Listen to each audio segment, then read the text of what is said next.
What's up, everybody? Welcome to another episode of Event Masters. I am your host, Dylan Shinholzer. Alongside of me, as always, Patrick Van Dusen. And dude, I have to let you know because I just got that right and I was so hyped. No lie, I have a words over here that says point here, so I get it right. Uh, but it's always the opposite. Yeah. So, guys, we have a special guest today. I'm excited to chat with him. So, welcome to another episode of Event Masters. Let's get into it. Welcome to the show, Event Masters. You need to listen to this if you want to throw bigger and better events. Learn how to monetize and land bigger racks. Yeah, this is where you can learn how to do that. Event Masters.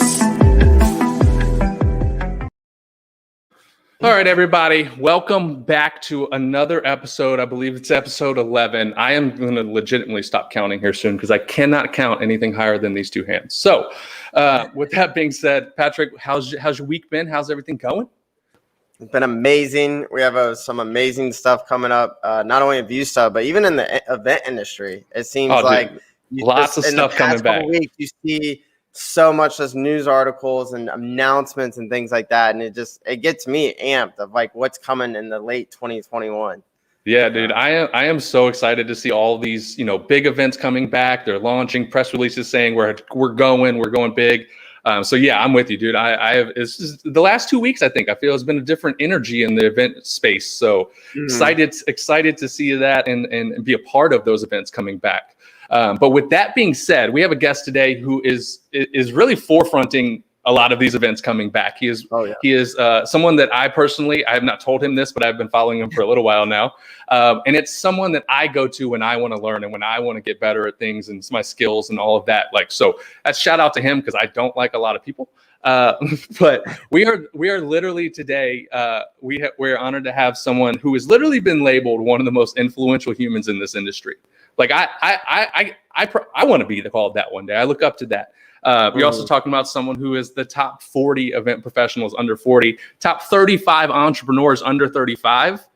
And that was all before he even got out of college. So dude is crushing it. He's worked with some of the biggest brands in the world. So without further ado, I want to welcome Will Curran. What's up, man? Oh my gosh, what an incredible introduction. I was blushing over here. I'm just going to be blushing, I think, the entire episode now because of that. Dude, awesome. Thank you. I'm not going to lie. Those credentials to be labeled as most influential and things like that in an industry that I think we can all say has some major heavy hitters in it. And some of the biggest companies in the world are in this industry. And for you to be labeled that, dude, that's epic, man. I try to help people, and apparently that becomes like the word influence these days. Hey man, that's all we can do. All we can do is help, and good things come of it. So with that being said, I know I gave you a little bit of an intro, but I want to give you the floor right now to give your 90-second, 180-second. How did you get here? How did you become one of the most influential humans in this industry?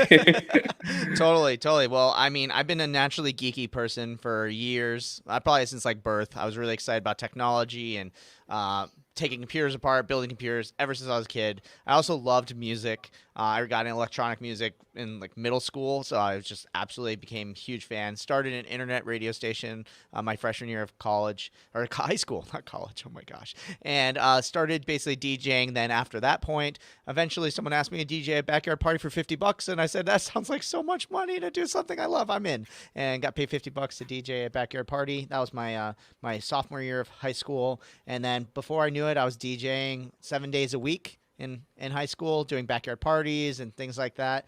Came to college and kind of got burnt out DJing 7 days a week and, getting my stuff covered in beer at house parties and, kind of was looking for that next thing. And I saw over on the East Coast, these companies doing these massive, huge productions with high school dances where they're raves basically with 5,000 students in a gigantic field room and, lasers and drummers playing alongside DJs and humongous concert sound systems. And I was like, oh my gosh, my high school dances did not look like that. My high school dances sucked. I want to do one of those by the time I graduate college. That'd be really, really cool to do one of those. And that was my freshman year of college. I sent that goal. A couple months later, a high school hit me up and I pitched them the idea and they said yes. I lost so much money on that first event because I had no idea what it cost to hire a production company to do the big sound systems. But I created an experience in Arizona where I grew up that never existed before. and basically learned everything about production, hiring production companies. Then realized that, when you have a monopoly and you create a service that doesn't exist, competition enters and no one could beat us on quality or our brand and what we were trying to do. So they tried to beat us on price, and I didn't want to compete on price. So prices just like slowly started tanking. And I was like, okay, well, burnt out again. Let's figure out what we're going to do next. And I said, well, I learned a lot about production, and people seem to like the way that we handle the production for them and the way we make it really easy. So let's start a production company. So took everything we learned hiring production companies and what we didn't like about it and started a production company. And then I know this is longer than 90 seconds. So No, you're fine. It's a long 13-year journey now. It's hard to consolidate. I get it. It is hard to consolidate. But the cool news is that basically we started doing all this production stuff and realized that we started putting out content and trying to be a thought leader in production. And people really liked that. And so we just kept moving and expanding our services. And long before we knew it, we were the masters of event technology. See what I did there? Pun on the name. And so we became huge when it comes to event technology and everything that relates to it. Fast forward to the world we live in now, where technology is the first thing everyone worries about when it comes to events. And how is it going to interact? How are we going to get attendees to be able to talk to each other from across the world? That now clients are coming to us to basically manage their entire events and take care of every little detail. So we basically along the way always just found ways to take what we've learned and provide a new experience. And as we like to say, we like to crush the box at Endless and try to find a new way to do things. And yeah, nowadays I basically just do the CEO thing for Endless Events and just help people and try to be as helpful and educational as possible. Dude, I love it. I mean, yeah, I totally get how hard it is to consolidate 13 years of events into 90 seconds. So no worries there. I have an hour-long presentation where I tell the journey, and I think I sometimes, as I start to tell it, I kind of get into that flow of telling that story. Yeah, oh God, I gotta keep going. We got so much more stuff to cover. Exactly. I have the same bad habit of just rambling sometimes. When it happens when you know. I think it happens when you know too much. Well, I'll take it as a compliment, I guess. It is a compliment. It's like you almost have so much that it has to come out somehow. Well, look, so that puts you in a perfect position of the title of this episode, which is Mastering the Hybrid Event. So we have, Patrick and I, of course, chatted on it numerous times in this show. But for those living under a rock for the last year, can you explain what a hybrid event is for those folks? Yeah. So what's funny is we've been producing hybrid events for years. So when people start saying hybrid's the future, I was like, really? Yes, it's absolutely the future enough. Now people actually care about it. But before, we were doing hybrid events, way years ago. And there's many people in the events industry I look up to that I've talked to and been experiencing this with that go, we've been doing it even longer, if you remember the first event that you ever telephoned the audience so they could listen in on the telephone, that's a hybrid event and technically a way. But what I consider a lot of what we were doing in the past when it comes to hybrid was hybrid 1.0. And hybrid 1.0 is this idea that, we have a big conference, we have a general session, let's live stream it to a bunch of people so we can bring in a bigger audience, right? And you're like, okay, yeah, let's make it a hybrid event. And what happened is attendees would tune into the live stream, and sometimes you get a little lucky that they would have some sort of way to interact with the in-person audience, but a lot of times they were the fly on the walls, they just got to get the content and then they were out. And sometimes even in-person people, most of the time I'd say, didn't even know it was a hybrid event, didn't even know that it was being live streamed at the same time, right? But we starting to move into this hybrid 1.5 world where, hey, let's try to bring the audiences together and try to make it so they can interact with each other. Let's make sure that there's a polling and chat app that both the in-person people are using and also the virtual. It's the same app, right? But really where I think the future of hybrid is coming together and what hybrid 2.0, as I call it, and where we need to get to as an industry is this idea that when you're a virtual attendee or an in-person attendee, you can have the same quality of experience no matter which one you end up choosing. So you don't feel like a fly on the wall. You don't feel FOMO, but instead that you're feeling this idea of being there with the in-person attendees as a virtual attendee. And as an in-person attendee, you feel like there's a virtual audience that's sitting right next to you in your seats. And that's what I define as hybrid. So that's really interesting, to be honest, because I what I was telling you right before the show, I have where I think everyone has the different sides of this debate. I'll be excited to go a little bit deeper on this because a little bit later in the show. But with that being said, I think a lot of people come into a hybrid event and they realize that they have to put on two different experiences. We get that. but that could be overwhelming, to be honest. Like between me and you, I think a lot of people struggle to do in-person events, It's true. let alone trying to add in this virtual component. And now you're talking blending in all the two. So how does someone who's not an expert in this alleviate some of that overwhelmness? Well, I don't even know if that's a word. Overwhelmingness of going hybrid or feeling hybrid. Like, what are some situations there that you've seen where people contemplate going hybrid, but they're worried. They're like, oh my goodness, like I don't want to. It'll hurt my in-person attendance. Like, how do you combat some of that?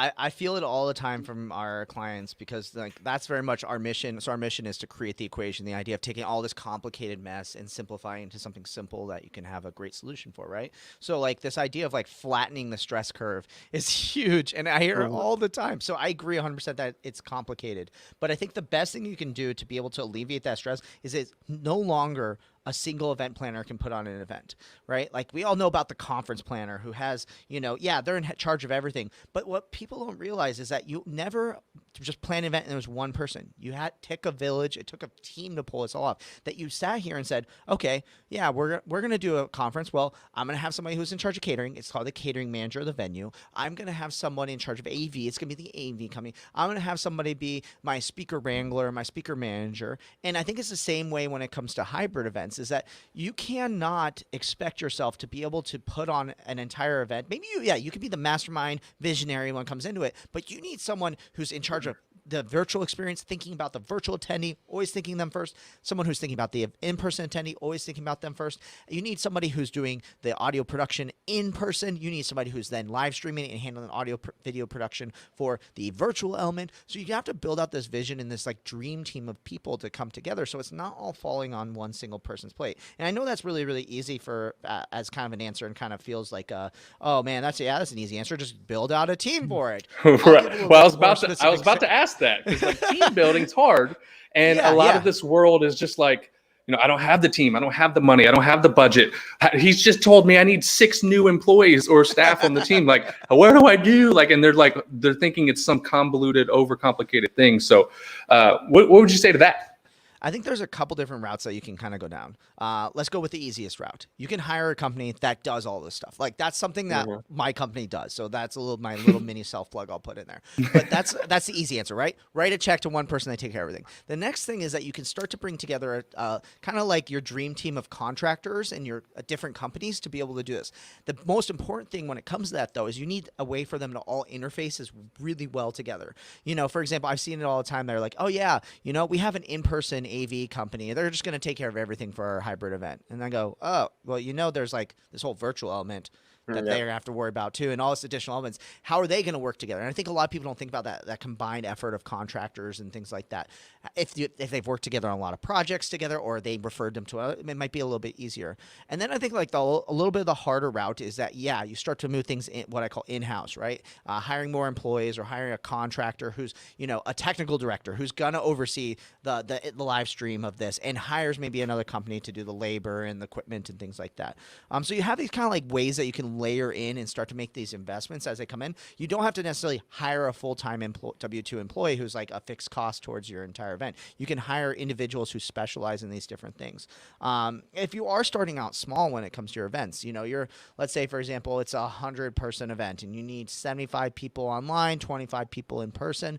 Well, think about, you're not talking about running Dreamforce as a conference. We're not talking about like going to that level where, we're gonna have video projection mapping and and our event app is gonna be the best one out there. No, start small. Figure out little ways that you can make your way into that and grow that. All the best events in the world that were huge did not start by being huge. Even you look at like one of my favorite conferences, which is the HubSpot Inbound Conference. Look at early years of that conference and watch how it evolved into what it is now. Dreamforce, how did it get to the point where it is today? Coachella, how did it get to the point where it is today? You can't try to go 0 to 100 because if you try to do that, you're going to burn out your budget, you're going to burn out your team, and the expectation is going to be really high. However, if you are one of those people who like got a magic check from an investor who has a ton of money to be put in, that's where you have that first solution available to you is companies who will really, really help do this for you.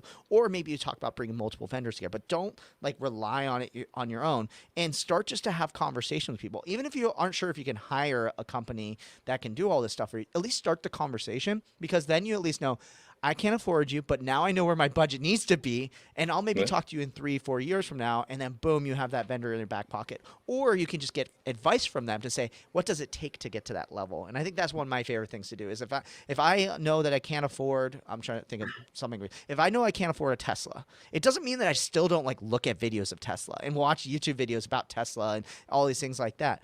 But I think that what we can't do is just say, oh, Teslas are too expensive. Maybe I can get one in 4 years and just ignore it. Instead, I think embrace the vendor that you're looking at doing. In this case, I'm talking about a car, but hopefully it's a helpful analogy to at least start the conversation. No, that's amazing. I'm with you 100%. A lot of folks maybe don't have the resources now, but I also tell people start simple. Like your first event, if you don't have money, chances are, like, if you don't have money, chances are you're not throwing a massive event anyways.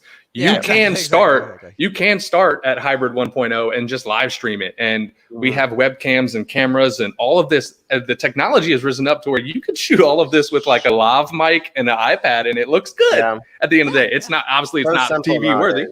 But like, I always tell people start simple, and I'm with you 100%. And rely on those sources of. I don't have team members at my event management. I have none. I rely on my vendors. I'm a project manager. I put the right people in the place where they can do what they need to. So I'm glad you touched on that, because I think a lot of event organizers, and you might see this as well. A lot of event organizers are going into this going, oh my God, I got to run 2 different events at one time. And I'm with you. I think someone should be in charge of in-person. Someone should be over here. Now, a lot of events are having those 2 project managers, 2 top-down people that are going, all right, we're going to focus only on here. I'm going to master your virtual aspect, and you do the in-person. So I'm glad you were able to touch on that for real. So, because I think a lot more people need to hear good nuggets in that. Yeah, there's a lot of that. I'm going to take a lot of that and reclip this out to another. You got to repurpose that content, Exactly. So let me segue here, because I want to go into and preparing people to go hybrid. So we touched on a lot of the team members and things like that, but can you give us any like 2 or 3 more things that people should prep for or have in mind if they are trying to go hybrid, or things to think about, things to not think about, like just a couple other things to think about going forward? Good Lord. Yeah, so I think one of the first things to think about is that you need to think about the virtual audience first. We're recording this episode in 2021, and we're making the transition back into in-person events slowly. But not everybody's going to feel the amount of trust with the planners to be able to say, yeah, I'm willing to sacrifice and go, and I might be, I have potentially get sick. Yeah, we don't know if the venues are going to be safe, right? So we're going to have this slow ease back into in-person, right? We're not talking that if you had a 1,000-person conference, you went virtual, and let's say you got to 2,000 people, you're not going to, in 2021, go say, oh, yeah, we're ready to do another 2,000-person conference. It's going to be like, okay, we're going to put like 100, not even 100, I'd say like 50 people in a room, and we're going to, have a virtual component for the other, whatever 2,000 minus 50 is 1950. 1950, I think. Yeah. So I think it's important to know, like, you're going to ease back in. So design with virtual first, because that's also the audience that can feel that fly on the wall the easiest, right? I think when it comes to in-person, you put people in a room right now, they're like, I'm just so excited to be around another human. So I think that's one important thing to think about, is start with virtual first. And then also that helps too, that if, restrictions or vaccines aren't working out, or whatever condition causes you to not be able to bring the amount of attendees that you want, or in-person element, you're not screwed that you haven't made any progress towards this entire event in the first place. So that's my first tip when it comes to that. The second tip I have is think about your tech stack when it comes to all of your technologies coming in place. Like I said, technology's first when it comes to these things. Your virtual event platform is your venue, and that's where people are going to be coming to attend your event virtually, right? But I think what's happening is I hear a couple like rumors and inklings, because I hear clients say it all the time, is like, oh yeah, we have XYZ platform because we had a signed contract with them for the in-person event from 2 years ago. And we also need a virtual event platform. And I go, that's a really bad idea. And the reason why that's a bad idea when it comes to the tech stack of that is that now you're separating the audiences. Instead of blurring them together and putting them together in one single place, you're making it so, oh yeah, one person gets one experience, one person gets the other experience. But also as well that you might have to start stacking in additional technologies to come in with your existing tech stack. So for example, you might pick a virtual event platform because you're like, oh, this is great. It's got a built-in live streaming platform. I can do all the switching on it and all these things like that, But then when you find out, it's like, okay, we're also going to do some stuff from a studio. We need to stream it out I'm going to get nerdy for a sec, but it's going to use like an RTMP stream, for example. Well, all of a sudden you go, oh, wait, our platform doesn't accept that kind of streaming. So we have to use the built-in switcher with this platform. And we thought it was going to be easier for virtual, but now it's going to become more complicated for hybrid, and the quality is going to go down. So you have to think about your entire tech stack and how it's all going to start to integrate with each other as well. Start having conversations with all your tech vendors and start saying, we're thinking about going virtual. Talk to me through what you're going to do. Who do you integrate with? I've always been a fan of, instead of doing a jack of all trades platform, doing one jack of all trades, master of none. Again, pun on, I guess, the title. But I think what people need to instead do is try to find the tool that is the best in class at what it does and integrate it with something else as well. And then, because tips come in threes, are a lot easier.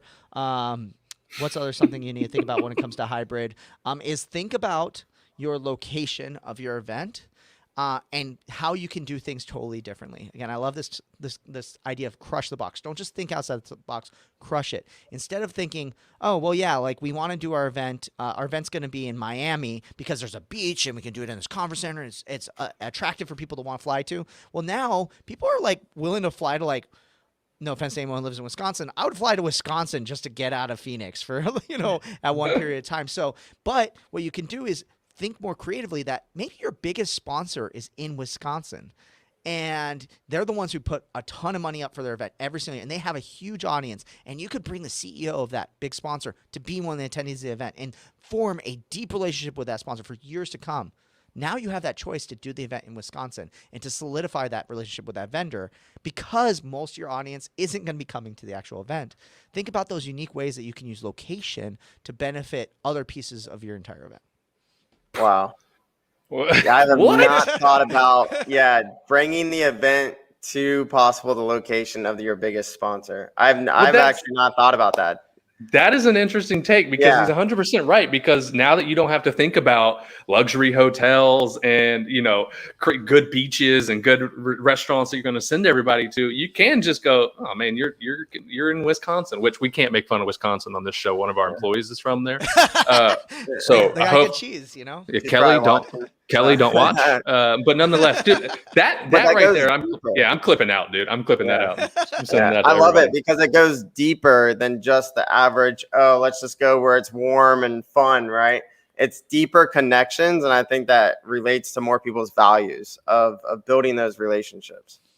Definitely. Oh, and just can I touch on, I guarantee you Wisconsin's cheaper than Miami. So if we're talking realisticness, I can go get a venue in Nebraska for much cheaper than Miami's Temple House down there on South Beach. 100%. If you start talking about these models of events, and we're doing a webinar at Endless all about the models that we've designed for hybrid events. So stay tuned. Just head over to helloends.com and subscribe if you want to get that. But one of the models of events is this idea that you're going to have small groups of people also potentially in little kind of, I don't want to tease what they're all called because we have this like amazing branding for what it looks like, but it's that the idea that you have these small groups of people that then meet virtually with each other. So imagine having 10 people in Wisconsin, 10 people in Nebraska, 10 people in LA, 10 people in New York, and they have the ability to connect with each other as an event in a hybrid nature. Man, I mean, like you're talking next level. That's definitely that's advanced. Yeah, we were talking about that the other day, right, Dylan? Where it was kind of like a quote unquote watch party, but a little bit of networking, where just pick like 2 or 3 locations around the country, and then people can come to either 3 locations, right? And then syndicate it throughout. So that would be when I will definitely plug that webinar because I think that one is it's definitely next level. It's advanced. People need to baby steps themselves there if they're not hybrid. But dude, I would love to even jam with you more on that topic after because I have some things going on later this year that and I love how you did like 1.5 and 2.0. Even here at ViewSub, shameless plug, we even started to do some of our features to where the in-person can then log in and interact with the virtual audience as well. So we started like that. Another cool thing that, of course, you've seen is like the big Zoom walls, right? Which is huge. But then like that's like for the speaker to see all the virtual. But then how do all the virtual still effectively be able to not only engage with the other virtual instead of just Zoom DMs, but how do you take that the next step further? So I'm super excited to see how a lot of people do the hybrid events. And you made a great point as far as people need to put more focus in the actual tech functionality of their platform. Dylan can adjust to this because we do sales for the company. And so many people are like, oh, I want this, this, and that. And they don't even think about like one other thing, right? And then we go through and they have such an expectation when they come and talk to us. It's so crazy. So. And that's one of the big problems when it comes to like the technology is that like I think that there's a little bit of a lost feeling in some ways as well that oh my gosh, like I have to find this, I'm overwhelmed with the amount of platforms, but in reality, you know, I think that when you start talking to people who are more tech centric, they can make your job a lot easier for you too. Well, let's segue into that. I thought you a little curveball here because it wasn't on my list. But what would you look at when you're looking at tech stacks? Like what should be some things that people are looking at and thinking about, because they're popping up left and right all day, every day. There's some of us that were here prior to the pandemic and saw the evolution and wanted to build a platform. But now all three of us going to test. I see a new one every day. And I feel like they're slamming things together, but let's just take a step back and go, what are a couple things that in your mind people should be looking at in a hybrid or virtual event platform? Yeah, I mean, I feel like this is definitely the question I get asked a lot too. Yeah, I figured as much. What platform? How much does it cost? What do you look for?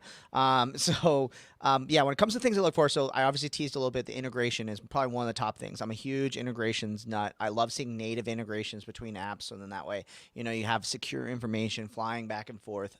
Big deal. So it also allows you that, you know, for example, if your live streaming platform that you're using isn't that good, you can plop in the new one the next year, or if something better comes along, you can plop it in versus like always feeling like, oh man, we have to keep this because it's all in one, right? The second thing I think that's really, really important when it comes to what to look for, I'll try to go with the ones that most people don't think about. Security and data protection are also huge. We're in this world where now your attendees are global. You got to follow GDPR land. You got to think about SOCs. You got to think about who your data protection officers are, all that sort of stuff. So you got to talk about that data protection. What's being done to keep that data safe? It was like yesterday, LinkedIn got in trouble because someone scraped like 500 million people's information off of LinkedIn. And like, you're sitting here like, I thought that was Facebook's job to lose our data, right? Yeah, exactly. So I think it's very important to think about data security. I think the next thing to think about when it comes to your platform and kind of what you're going to end up doing is that a big trend that we're going to see moving forward for like forever and ever. And I think it's a trend that was existing in the past, but no one knew how to do it because no one wanted to really put online communities together, but it's building online communities from your events. It's not only just doing a 3-day conference. It's about taking your event and turning it into a long-term community that people can center around, and you can build a loyal fan base who's going to be there year-round to work with each other. And then also my most exciting thing, because I think like a business person, is year-long revenue and recurring revenue coming into your event versus, hey, this one, you know, we're going to get $1,000 from this one person, and literally that revenue is concentrated to that event itself, and then good luck. We got to figure out how to cover the bills the rest of the year round. But exactly. Have a membership, I think, is so huge on there too. And I saw you're so excited about that too. Oh no, like I'm with. Yeah, I'm with you 1,000% because I literally have a saying that you only do events for two reasons: to grow a community or for a community. Like everything I do in event world is to build or grow a community or for a community. Let's say we're doing something internal for a company. But like it's only community. That's the bottom end of my funnel is I want you to like want to come hang out with me at the end of the day. Like events are to build relationships. So like I don't want that relationship to stop at the door. My 3-day conference, all of a sudden you can never talk to me again. That seems silly. Like, totally. So I'm with you 1,000% on all of that. And I got millions of other things, but that's like I think I start to get in the checklist that my implementation team starts to go through of like what platforms are we using. But that's where they can, after the show, when they can go follow you and things like that. They can learn all of that for themselves. We won't take up because all of us could go deep on platforms and things. For sure. Well, awesome. So let's segue this into, because I alluded to it right before the show, and then you touched on it in the beginning of the show. There's this idea, and I do believe there's two sides of this coin, and I'm curious to hear honestly both of you guys' opinions, because I think I know both of them, and I think I might be a little different. So you were talking about blending the two environments, in person and virtual, and how can we create one experience with people that are in Ghana versus the people that are in my venue, and trying to blend it and almost try to, for lack of a better word, recreate the in-person environment virtually. Is that kind of where you lean towards? Yeah, I know it's always I don't try to say like recreate the in-person experience because it's technically impossible, and also most people will be like, start to argue, well, it's so hard to recreate handshakes and hugs and things like that. Right. Instead, just the more that like I just Yeah. say like the same level of quality of experience is what I like I to got say you. because sometimes too there's gonna be something that needs to happen in person. You're like, oh, we could do this thing where I don't know, you get to go hug Seth Godin, the Sure. speaker for the keynote, but then people in the virtual are like, well, I don't get that. Well, how can you then create another experience also for the virtual people so they can get that same quality level of experience that they would get? Maybe it's Okay. something like they get to sit down with a one-on-one chat with Seth over a video call or something like that. I got you. So everything that you're doing in person, can we find a valuable recreation of that virtually? Not trying to mix the two, but how can we provide an experience? So you are in fact I think you go building two mix different first. experiences. Yeah. Well, sometimes I mean, like, I think that I think the more that you just say they're two separate experiences, we're just like matching the two, the more that you are like, I think you start to divert your audiences away from each other, and it becomes really, really hard because let's say if you're creating an experience for an in-person person, and that person goes, well, I really want to do the one-on-one call with Seth Godin, and they go, well, do I have to buy a ticket to virtual and then go back to my hotel room to experience that virtually instead? It's kind of a little bit harder on that level. But I think the more that you can make it where they can have the same level of quality experience. So I think like one of the first things I think about is how can you let in-person attendees really mix well with virtual attendees and vice versa. And that's how you can create a same level quality of networking experience that you do as a in-person versus a virtual. Okay. Yeah. That's I an can interesting probably go take. a little bit deeper into it if you need me to. I mean, well, so because I've done now, I don't know, legit hybrid events like where we have both components, and hybrid became popular like during the pandemic. But like I'm a lot like you. I was looking at ways to do this prior to the pandemic. It's literally how Patrick and I connected. Yeah. He just happened to have his logo on some event I was trying to close, and I was like, "What the heck is ViewStub?" And I'm tired of seeing this logo. Reached out, and we fast forward to now, but.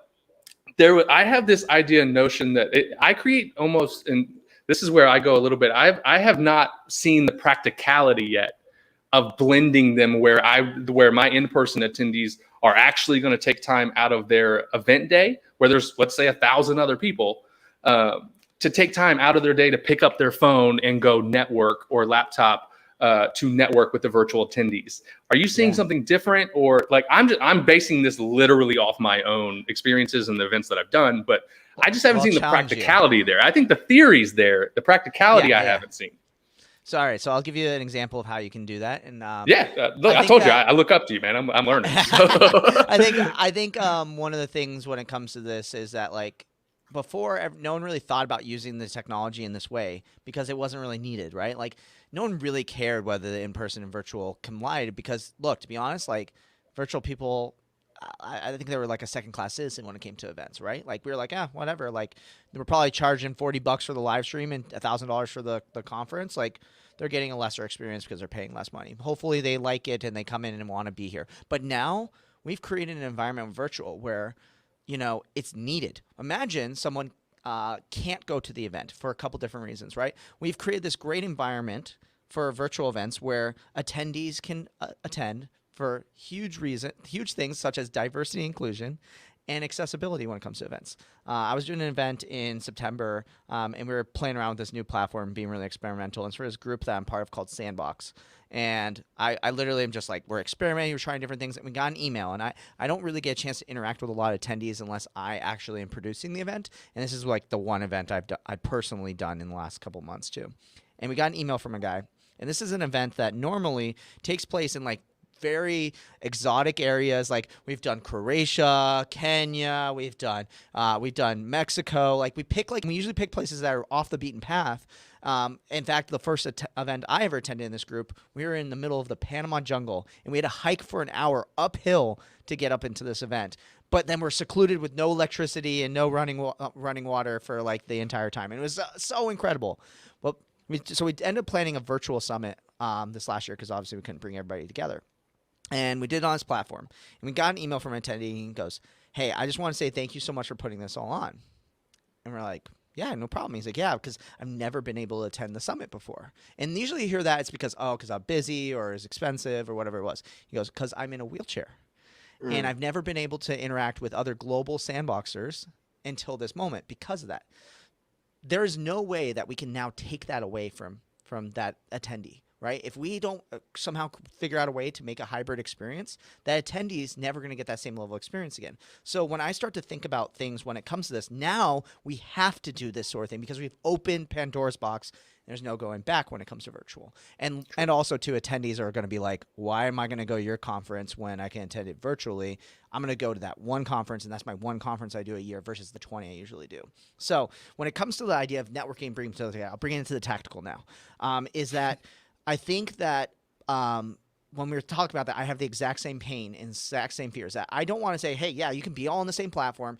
A virtual attendee can connect with an in-person attendee. Let's say they even schedule the meeting and makes it happen. You obviously have to encourage people to do this sort of stuff and then the beginning part. But all of a sudden, yeah, you got scheduled, and the in-person attendee is like, okay, cool, I just got this. Okay, I have a meeting with John. What's loud here? Where am I going to go? Okay, you go to one of two places. Usually the first place you try to look for is a quiet place. You go like around the corner to the couch. Oh, but you know what? There's no good Wi-Fi here, and there's no outlets. I'm just going to go up to my hotel room and just do the call from my hotel room. Now you're completely removed from the event. So the first one, just going around the corner and being separated from everybody, you're already removed from the event. But now, if you go to your hotel room, you're completely removed. And we've been talking about this pre-pandemic when it comes to co-working spaces of events and designing your events to have co-working spaces because, we saw the world going remote and more people needing to work when they're at conferences. Well, why don't you design a space where people are close nearby the conference where they can just hop on a laptop, good Wi-Fi, lots of outlets, relatively quiet where you can do a phone call, but it's, but it creates that space to be able to do it, but put it really close to the event. In fact, if you can, put it in a quiet area of the trade show floor or something like that, right? Yeah. So you do that, and now it's close by. Now think about that for attendee design, meeting each other. So instead of making them go back to their hotel rooms, what if you could set up a pod, like a call booth that I'm thinking more in the future, because I don't think this exists quite yet, but it will probably in the next year because I've been harping on it for so long now. Imagine you walk up to a pod, it says, oh, your meeting's scheduled for pod number 1 in-person attendee. Virtual attendee obviously just hops on a video call and they're there. But they hop up the pod and it says, oh, next as up is the meeting between Will and John. And it shows both of our faces. You get in, you hit start, and boom, John's face pops up on screen. It's a dead quiet room. You end up getting to talk to each other and do all your networking and everything like that. Oh, man, it's so nice to meet you, John. Have a great day. End call. Open up the door, and boom, you're right back in the event. Boom. And that's how you can then connect the virtual and the in-person. See, I just wasn't thinking long-term enough yet. Well, so actually before the pandemic, I went to Expo back in December 2019, like a month or two before this whole thing happened. Oh, and there's a couple of those pod companies coming out, but they don't have the TV screen. That is next level. Then the virtual event platforms just have to figure out how to integrate with the pod companies. So. Exactly. That'll be really interesting. I'm excited to see that. I love that idea. And it kind of exists because, if you think about this, technology is not far. People might be thinking, well, that doesn't exist. It's not that far off. Think about Zoom rooms. Zoom was working really hard to make it so you could walk into a Zoom room and the call would just start automatically. And they had a screen outside the door that said Zoom meeting in progress and shows the calendar of the upcoming meetings. Right. I think there was I forgot what pod company it was that I've seen before, but they started putting these iPads on the side that said, hey, here's all the booking slots. You want to book a slot, book it right now. But, just an FYI, in 10 minutes, that person's going to get the room instead. Building out that booking system could make things just dramatically awesome. And I think it's we're talking could be done by the end of the year easily. And I dig it. I don't like to be a futurist. No, I feel you. Go for it. Oh, no, I was saying networking, actually, for my opinion, was one of the top ones. I see a lot of people right now. We go to a hybrid event every 3 months in a membership mastermind we're a part of. And they have screens. And then after each session, they actually allow people to come on screen. And they just zoom it in on the TV or the big screen on stage and allow them to interact. My opinion was always, how can they interact one-on-one? The virtual attendees. So the networking part was kind of where we personally have been putting a little bit of focus in. And then, but the quiet space, I've always in the back of my mind thought about, we just haven't been back to a big enough in-person event yet to really put it to the test. Because you're exactly right. Everyone just steps out in the lobby and finds a quiet corner like everyone else does. So totally. Yeah, no, I'm one of those ones that I want to see it. I want to witness it. I want to see how this evolves. Just at the moment, when I think about hybrid, I'm definitely doing 2 different events. And I take the approach that the hybrid events long before us have done, where, you know, the award shows or the sporting events that we all know that, like you said earlier, hybrid events are not new, people. Good Lord, Yes. they've been around Super for a long time. Yeah, Super Bowl, the Olympics. You guys been watching that, but nonetheless, like I take that, like, and maybe this is kind of what you were saying, and then you're just thinking, I think, more tech future driven, where it is that pod, because I'm like that pod thing is I really love, but like when I approach it, I create two different experiences. Now you did touch on it by exchanging value for what you do in person, finding a valuable exchange that we do virtually. And so that's kind of how I think about it, is like, it's not a blended experience. It's two different, very much different experiences, but we're going to put on the best execution in both formats. So not having dead time on virtual, where I might have I have my clients literally go do it like a interview style in between, or like I have a commentator at an event. Yeah. In an event I'm doing this later this month, we have a commentator for the live stream. Like their job is to commentate on the event during dead time. So I'm almost running it as an event with a TV production mindset.